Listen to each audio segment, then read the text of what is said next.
On February 20th, 2024, a judge in a Utah courtroom handed down a sentence that brought a terrifying reality into the harsh light of day. Ruby Frank, the mother of 6 children and the smiling face of the 8 passengers video empire, was sentenced to up to 30 years in prison for aggravated child abuse.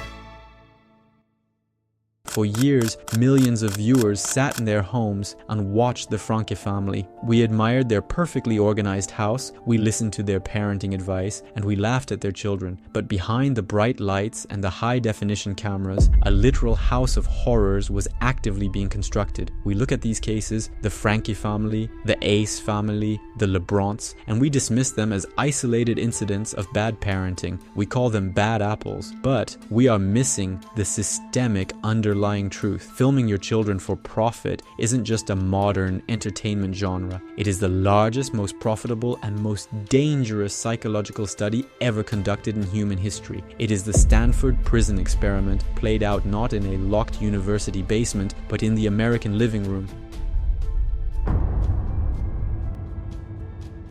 To understand the absolute terror of what happens when a parent turns their living room into a broadcast studio, we must look back to August of 1971. A psychology professor named Philip Zimbardo wanted to answer a fundamental question about human nature. What happens when you put good, ordinary people in an evil, unchecked environment? Zimbardo took 24 healthy, psychologically stable college students and brought them to the basement of the Stanford University Psychology building. With the flip of a coin, he divided these ordinary boys into 2 distinct groups. Half of them became guards, the other half became prisoners. The experiment was scheduled to last for a full 2 weeks. It had to be completely shut down after only 6 days. Why? Because the artificial roles became entirely real. The boys who were assigned to be guards became sadistic, cruel, and physically abusive. The boys who were assigned to be prisoners suffered massive mental breakdowns,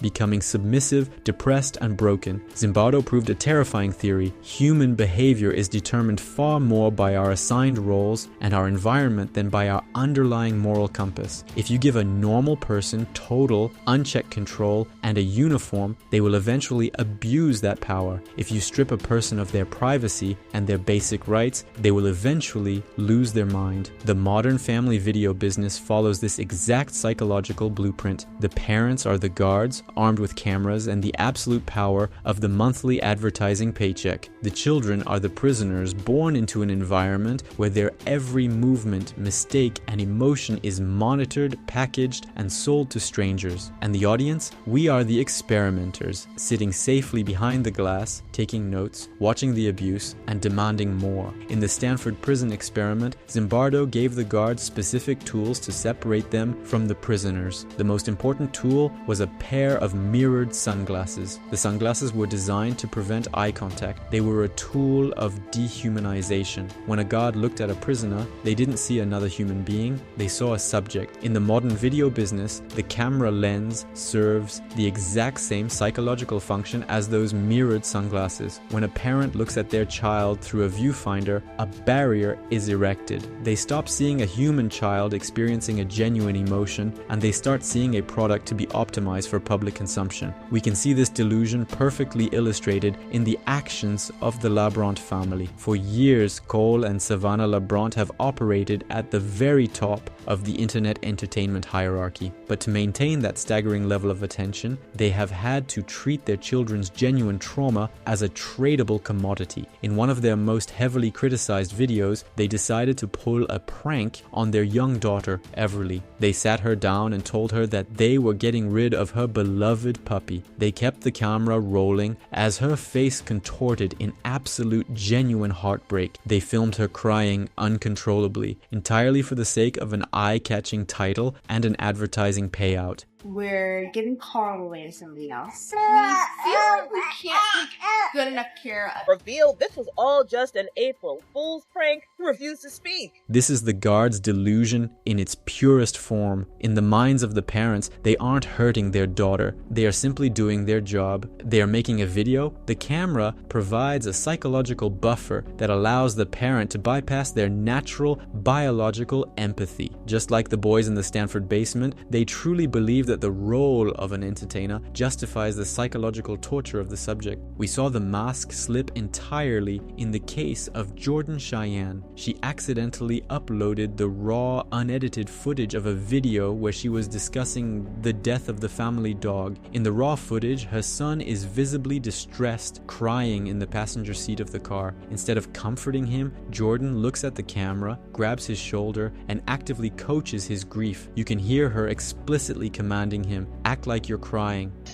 We appreciate it. I love you guys. Come here. Come closer for the video. Come closer. Come closer. Come closer. Put your head right here. Come closer. Closer down. Put your head down here. Act like you're crying. Really quick. I am crying.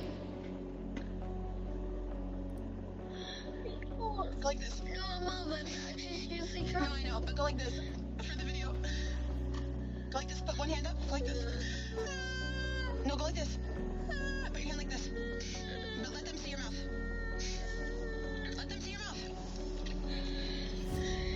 No, Mom, I'm actually crying. Look at me. Look at me. Look at me. The parent has completely morphed into the guard. The child's grief is no longer a private, sacred emotion. It is a measurable metric. The guard doesn't care if the prisoner is actually devastated. They only care if the prisoner looks devastated enough to capture the attention of the public.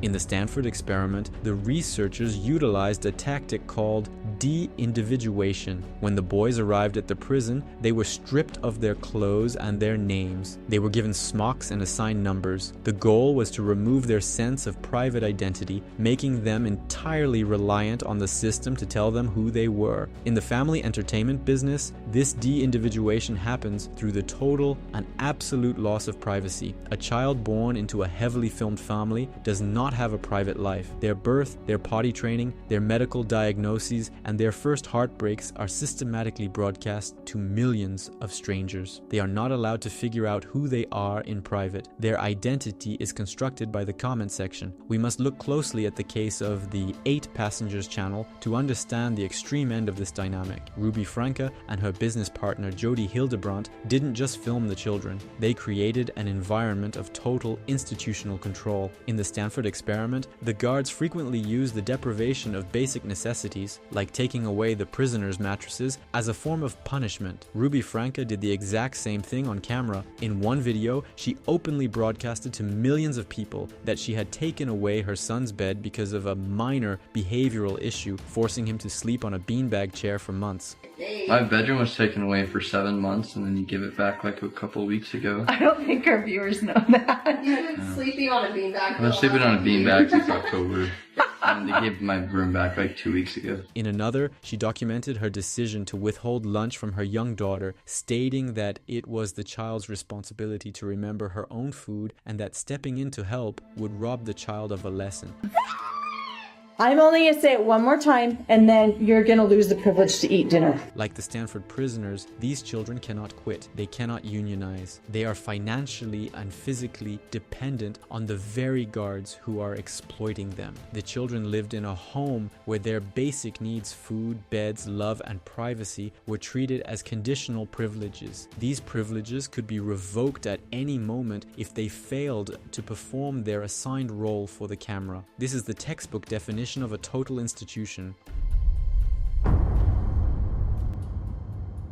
The Stanford Prison Experiment did not end naturally. It had to be forcefully shut down by an outside observer who walked into the basement, looked at the conditions, and demanded that it stop because the reality of the abuse had become too undeniable to ignore. In the business of family broadcasting, we are finally reaching that exact moment. We are experiencing the great reversal. As the children who were filmed throughout the 2010s finally turn 18 and leave their homes, they are beginning to speak out, and more importantly, they are beginning to fight back legally. In August of 2023, the state of Illinois fundamentally changed the landscape by passing Senate Bill 1782.